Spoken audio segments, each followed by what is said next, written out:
ये राजीव गांधी फाउंडेशन तो बहुत लंबा, बहुत पुराना निकला। 28 जनवरी 2006 की ये फोटो है। और इसको लेने वाले कौन है? ये मिस्टर सुन सुई, चाइनीज एम्बेसडर जो इंडिया में थे, इन्होंने दिया।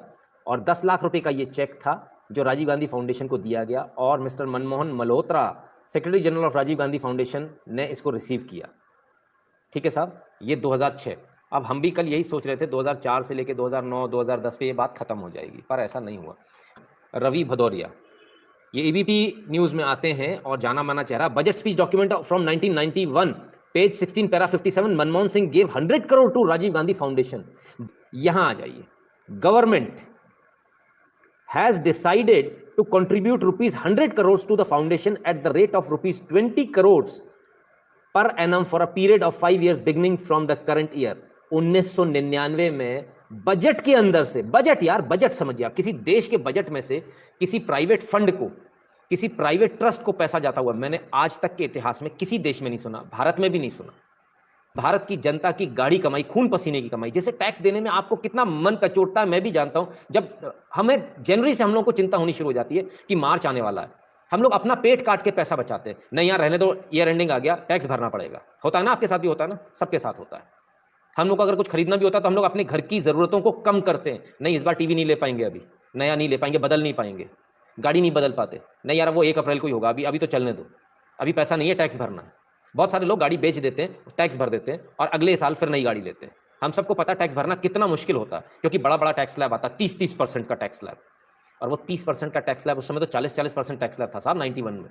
जो आपकी पीठ पर कोड़े बरसाकर, आपकी पीठ पर से जो खाल खींच ली जा रही थी टैक्स के नाम पर, उसे खैरात में बांटा जा रहा था, खैरात में। और वो कहां जा रहा था? राजीव गांधी फाउंडेशन में, यानी उस फाउंडेशन में जिसकी प्रेसिडेंट कौन है? सोनिया गांधी। गांधी परिवार को भारत सरकार का पैसा दिया जा रहा था, आपके मेरे टैक्स का पैसा, भारत सरकार का पैसा गांधी परिवार को, मेरे से पैसा छीनकर गांधी परिवार को दिया जा रहा था, 100 करोड़ रुपए। सोचिए आप। अभी बीच में एक बात आई थी, सोनिया गांधी बड़ी जोर जोर से चिल्ला चिल्ला कर बोली कि पीएमएनआरएफ है, पीएम केयर्स क्यों, पीएमएनआरएफ में पैसा दो, पीएम केयर का पैसा पीएमएनआरएफ में ट्रांसफर करो। ये सारे कांग्रेसियों ने कहा था, याद है ना आपको? याद है? पीएमएनआरएफ का पैसा कहां जाता है, प्रधानमंत्री राहत कोष का पैसा कहां जाता है, उसको भी देख लीजिए। ठीक है, ये पार्टनर ऑर्गेनाइजेशन है, डोनर, और ये रही यहां list. Prime minister national relief fund, PMNRF, प्रधानमंत्री राष्ट्रीय आपदा रिलीफ जिसे आप बोलते हो, ये पीएमएनआरएफ जो है, ये पैसा यहां से ट्रांसफर हो रहा था, और करोड़ों रुपया ट्रांसफर हो रहा था कहां? राजीव गांधी फाउंडेशन, यानी गांधी परिवार के प्राइवेट ट्रस्ट में। राजीव गांधी फाउंडेशन सिर्फ एक ट्रस्ट है। पीएमएनआरएफ का पैसा, जिसे कि बड़े गाजे बाजी के साथ ही कहा जा रहा था कि भाई ये तो, और ये जो मैंने आपको लिस्ट दिखाई है ना, इस लिस्ट की जरा जानकारी ले लीजिए। लिस्ट कब की है? ये लिस्ट 2005 और 6 की है। ठीक है, 2005 और 6 में ये आ गया नीचे पीएमएनआरएफ। ठीक है, आपको लगा अगर एक बार दिया तो आप बहुत बड़ी गलतफहमी में। पीएमएनआरएफ फंड 2007 और 8 की फिर से इनकी लिस्ट उठा लीजिए, डोनर्स की लिस्ट, और पीएमएनआरएफ फंड आपको यहां फिर मिल जाएगा, prime ministers national relief fund.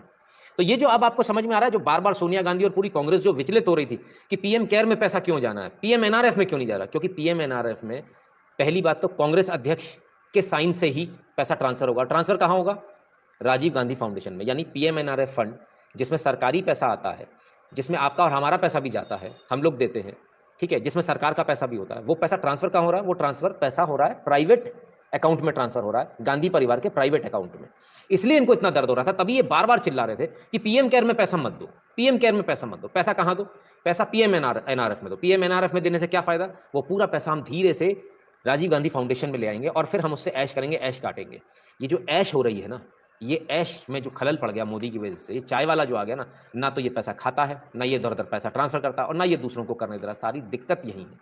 कितने सरकारी संस्थान, उनसे पैसा झपटा गया, छीना गया, और राजीव गांधी फाउंडेशन, ये दादागिरी थी, ये डकैती थी, ये विशुद्ध डकैती है सरकारी पैसे की, जनता के पैसे की। और ये पैसा प्राइवेट ट्रस्ट में, प्राइवेट गांधी परिवार के ट्रस्ट में डाला गया, और कितने लोगों का डाला गया जरा देखिए।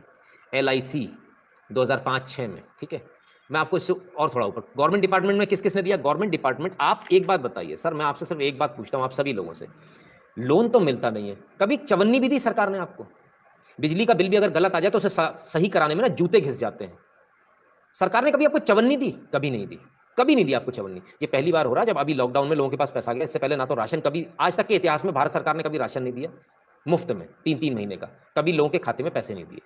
अब पैसा आ रहा है, लेकिन जिन सरकारों ने कभी चवन्नी नहीं दी और जो बड़े फक्र के साथ कहते थे हम तो 1 रुपया भेजते हैं और 85 पैसे चले ही जाते हैं, 88 पैसे गायब हो जाते हैं या 90 पैसे गायब हो जाते हैं, 10 पैसा पहुंचता है लोगों के पास। वो पैसा कैसे पहुंचता है 10 पैसा, ये देखिए आप, ये आपके सामने।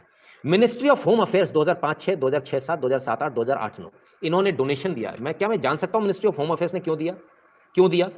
मेरा सवाल बिल्कुल सीधा और मेरा सवाल एकदम स्पष्ट, किस आधार पर दिया गया? पीएमएनआरएफ का पैसा किस आधार पर दिया गया? यह प्रधानमंत्री राहत कोष था, देश में जब कोई आपदा आती थी तब के लिए था। और जब आप भारत सरकार का पैसा इस प्रकार से उड़ाते हो तो इसमें धारा बनती है धारा 409 गबन, धारा 408 अमानत में खयानत, धारा 420, धारा 467, धारा 468।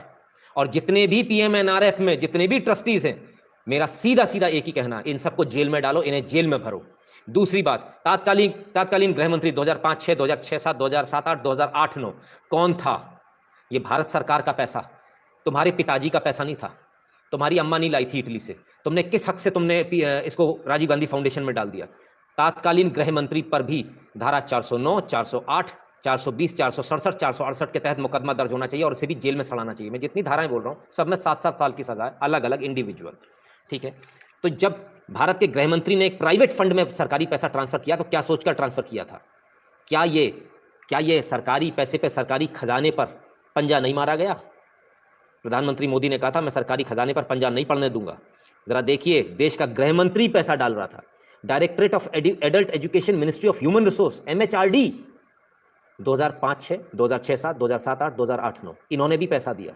ये भी जेल जाने के लिए तैयार रहे और इन पर भी मुकदमा होना चाहिए सेम धाराओं में। इन्होंने देश के पैसे के साथ खिलवाड़ किया, देश की जनता का पैसा, सरकारी पैसा इन्होंने गबन किया, इन्होंने सरकारी पैसा ट्रांसफर किया यहां से वहां। इसके अलावा इन्होंने ये 420 से किया, ये बेईमानी से किया, ये प्राइवेट ट्रस्ट में दिया।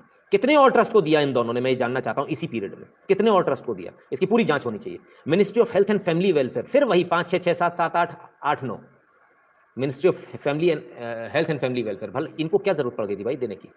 Ministry of environment and forest, मुझे समझ में नहीं आ रहा, ये जो फाउंडेशन है होम अफेयर्स के साथ काम कर रही थी, एडल्ट एजुकेशन यानी मिनिस्ट्री ऑफ HRD के साथ काम कर रही थी, फैमिली वेलफेयर का काम कर रही थी या फॉरेस्ट का काम कर रही थी? Ministry of small scale industries, क्या इंडस्ट्री भी लगाती थी ये फाउंडेशन?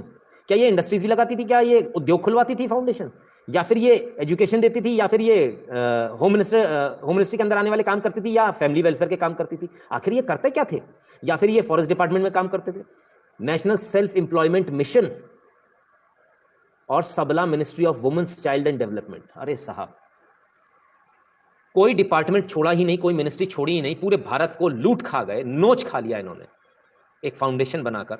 और ये विशुद्ध चोरी, विशुद्ध डकैती है, ये पूरी चोरी है, जनता के पैसे की चोरी है, आपके पैसे की चोरी है, मेरे पैसे की चोरी है। तो क्या आप नहीं चाहते कि ये लोग जेल जाएं? आपको इनको जेल भेजना चाहिए कि नहीं भेजना चाहिए? आवाज उठानी चाहिए कि नहीं उठानी चाहिए? कल ट्विटर पे आवाज उठाओगे कि नहीं उठाओगे? है ना?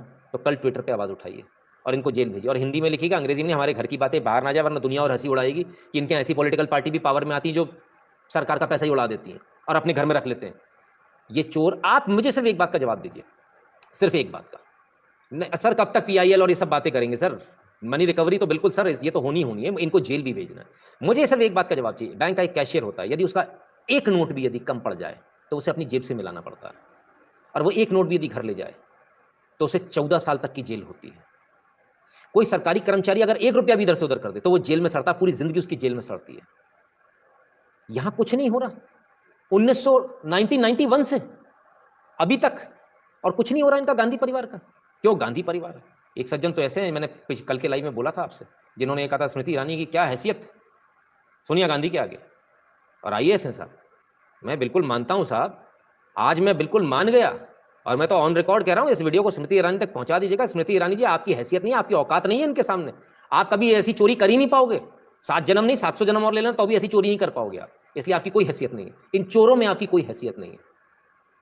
तो जो लोग चोरों की हैसियत नाप रहे हैं वो समझ लें कि उस चोरों की हैसियत में ना तो मेरी बैठेगी ना किसी और की बैठेगी। आगे चलिए, किस किस ने और पैसा दिया, जरा इसको भी देख लीजिए। सरकारी संस्थानों से पैसा लिया गया, LIC, life insurance corporation of India, Bharat सरकार का उपक्रम, SAIL steel authority of India limited, Bharat सरकार का उपक्रम, GAIL gas authority of India limited, OIL oil India limited, oriental bank of commerce, state bank of India, bank of Maharashtra, housing urban development corporation. अब जरा इनकी date दिखा देता हूं ना, जहां बैंक आई है थोड़ा मेरा इंटरेस्ट बढ़ गया। 2005-6, 6, 7, 7, 8, 9, 10, 11, 12, 14, 13 तक, ठीक है। बैंक ऑफ महाराष्ट्र 6 से लेके 11 तक, HUDC हुडको 6-7, ठीक है, ONGC IDBI 6-7, steel authority again. साहब अब मेरा एक सवाल है, सिंपल सा सवाल है, राजीव गांधी फाउंडेशन को पैसा भी उसी समय दिया गया जिस समय बैंक के सारे घोटाले हुए। विश्वास जी, जजमीर जी, आप सभी का बहुत बहुत स्वागत। ये उसी समय पैसा दिया गया जिस समय सारे घोटाले हुए, जिस समय बैंक लोन बांट रहे थे, मेरे और आपके पैसे का, जो हमने बैंक में रखा था ना पैसा, उसको उड़ा रहे थे। और ये 50 लाख करोड़ के एनपीए जो हुए ना, 50 लाख करोड़ के एनपीए, ये उसी समय के हैं। और यही लोग राजीव गांधी फाउंडेशन को पैसा दे रहे थे। अब मेरा सिर्फ एक सवाल है, क्या ये सब लोग मिले हुए थे? बैंकर भी मिला था, बैंक को तो मालूम ही होगा कि ये पैसा कभी वापस नहीं आने वाला, ये खा जाएंगे, ठीक है। नारायण जी धन्यवाद, अभी देखते जाइए, बहुत कुछ आने वाला नारायण जी। तो ये लोग, उनको पता था, कॉर्पोरेट्स को पता था हम ये पैसा खा जाएंगे, बैंक को पता था हम ये पैसा खा जाएंगे, और ये जो कट का पैसा था, कमीशन का पैसा, ये कॉर्पोरेट से अलग जा रहा था और बैंक से अलग जा रहा था। क्या ये ऐसा हो रहा था? क्या ये राजीव गांधी फाउंडेशन को जो डोनेशन दी गई है, जो ये जो पैसा पहुंचाया गया है, 2 नंबर का 1 नंबर, 1 नंबर का 2 नंबर करके, ये जो देश का पैसा पहुंचा दिया गया, मेरा और आपका पैसा पहुंचा दिया गया, ये पैसा क्या इसलिए पहुंचाया गया था कि ये हमने जो घोटाले कर दिए इसमें आप भी अपना हिस्सा पकड़ो और चुप हो जाओ? तो बैंक की तरफ से गया ये, और उधर कॉर्पोरेट्स की तरफ से अलग से पैसा गया था? ये पूरा का पूरा ये पूरा प्रपंच था क्या? मेहुल चौक से हो, तमाम सारे हो, ये तमाम सारे लोग, और इशारा बहुत क्लियर जा रहा है एक ही तरफ, इशारा सिर्फ यही जा रहा है, बहुत क्लियर इशारा जा रहा है, और यही जा रहा है कि बैंक के जितने घोटाले हुए थे, LIC में जो घोटाले हुए थे, LIC भी लोन देता, अगर आपको नहीं पता होगा, LIC में जो घोटाले हुए थे, हुडको में जो घोटाला हुआ था, ये उन्हीं का पैसा राजीव गांधी फाउंडेशन में उस कट का पैसा पहुंचाया गया। आप भी चुप रहो, आपको भी आपका हिस्सा पहुंच गया। और ये आदेश भी ऊपर से आया था कि मैंने सुना है कि उस समय प्रधानमंत्री कार्यालय फोन करता था कि ये चिड़िया का लोगो है भैया, इस लोगो पर आप 700 करोड़ का लोन दे दो, और बैंक देती थी मजबूरी में। आप समझिए, बैंक को जो खोखला किया गया, वो किसने खोखला किया? आज आपको समझ में आ रहा है नोटबंदी क्यों जरूरी थी? समझ में आ रहा है? आ गया समझ में? अभी भी नहीं आया तो फिर जीवन में नहीं आएगा। एक काम करो, दूध की बोतल आती है बाजार में बच्चों वाली, उसे लो, उसमें दूध भरो और उससे पियो। इसके अलावा कोई चारा नहीं है आपको समझाने का, और आप समझ पाएंगे नहीं। इसलिए जिन लोगों को अभी भी समझ में नहीं आया, वो दूध की बोतल से दूध पिए और पप्पू भैया के साथ में जाकर आराम से पोगो चैनल देखें। और ये सरकारी पैसे का गबन हुआ है। भारत सरकार के जो टैक्स पेयर्स हैं, उनका जो पैसा, ये हमारा पैसा सरकार के पास होता है, सरकार इसको कहीं भी आंख मूंद कर खर्च नहीं कर सकती। अब यदि आपको ये लगता है कि सिर्फ सरकार का ही पैसा खा लिया, सिर्फ सरकार को ही चूना लगा दिया, चलो हमारा आपका ही खाया, चलो चाइना से लेके चाइना से ही गद्दारी करी, इतना ही है, नहीं, आप गलत फहमी में। आइए मैं आपको एक और चीज बताता हूं। राजीव गांधी फाउंडेशन वो फाउंडेशन है, ऐसा सगा नहीं जिसको ठगा नहीं। जाकिर नायक के NGO ने 50 लाख रुपए दिए थे राजीव गांधी फाउंडेशन को, जाकिर नायक। और किस लिए दिए थे बताऊं? इसलिए दिए थे कि जाकिर नायक के खिलाफ में जो सुदर्शन चैनल, हिंदू जन जागृति समिति और तमाम सारे लोग जो काम कर रहे थे, उनको रोको, उन्हें जेल में डालो। ठीक है साहब। अब मैं एक बात पूछूंगा, विवेक गुप्ता जी बहुत बहुत धन्यवाद आपका। अब मेरा सिर्फ एक सवाल है राजीव गांधी फाउंडेशन और गांधी परिवार से, ये जो हिंदू आतंकवाद की थ्योरी थी, ये भी पैसे की वजह से ही थी क्या? ये 50 लाख के उसी का अमाउंट था क्या? कुछ उसी का कट मनी था क्या? कुछ थोड़ा बहुत हिस्सा कि आप हिंदू आतंकवाद की थ्योरी चलाओ तो आपको इतना पैसा मिलेगा, ये उसी का था क्या? मुझे तो ऐसे लगता था या नहीं था? कल बता दीजिएगा, कल प्रेस कॉन्फ्रेंस करके बता दीजिएगा। गांधी परिवार को ये बताना पड़ेगा, एंटोनिया माइनो को ये बताना पड़ेगा, ये रॉल विंची को भी बताना पड़ेगा कि ये पैसा किस चीज का था, किस चीज के लिए आया था। ये 50 लाख रुपया जाकिर नायक से किस आधार पर आया था? वो आतंकवादी जो देश में आतंकवाद फैला रहा था, भगोड़ा जो भाग गया इस देश से। आखिर ये पैसा, अब आपको समझ में आ रहा है ये फंडिंग कैसे होती, कैसे चलते शाहीन बाग, कैसे मुर्ग मुसल्लम चल रहा होता, शाहीन बाग में बिरयानी बट रही होती है। ये आपका पैसा था बाबूजी, आपने टैक्स भरा था ना, आपने टैक्स भरा था ना। अपने कपड़े नहीं खरीद के कि नहीं अभी नहीं खरीद रहा हूं, अप्रैल में खरीद लूंगा, पहले टैक्स भर लूं, मेरे पास पैसे नहीं है। वही वाला पैसा है जो वहां बिरयानी में बट रहा था, हराम में, जो लोग हराम में खा रहे थे वहां, वो आपका पैसा था। जो आपने कभी, आप जा रहे होंगे ना कि मार्च में, ईयर एंडिंग मार्च में गर्मी पड़ने लगती है, आपका मन कर रहा होगा आइसक्रीम खरीदने का, तो आपने नहीं खरीदी होगी ये सोचकर कि यार अभी रहने दो, अभी कड़क चल रहा है, इस महीना रहने दो, मुझे टैक्स भरना है। आप तो अपनी आइसक्रीम नहीं खरीद पाए बच्चे के लिए, लेकिन वहां हराम में आतंकवादियों को बिरयानी बट रही थी, जिन पर अब UAPA लगा है। ये उसी पैसे से हो रहा था, ये आपके पैसे से हो रहा था। ये बहुत अच्छी तरह से आप समझ लीजिए। ये पूरा का पूरा प्रपंच जो है इसी तरीके से चल रहा था। ये पूरा चलाने वाले सिर्फ एक ही लोग, वो लोग कौन? वो लोग सिर्फ एक ही परिवार से आने वाले, फर्जी परिवार से आने वाले लोग, जिनका सरनेम भी साला ओरिजिनल नहीं है। बताइए आप, इतनी बुरी हालत, इनका तो सरनेम भी ओरिजिनल नहीं है, ये इनकी हालत है।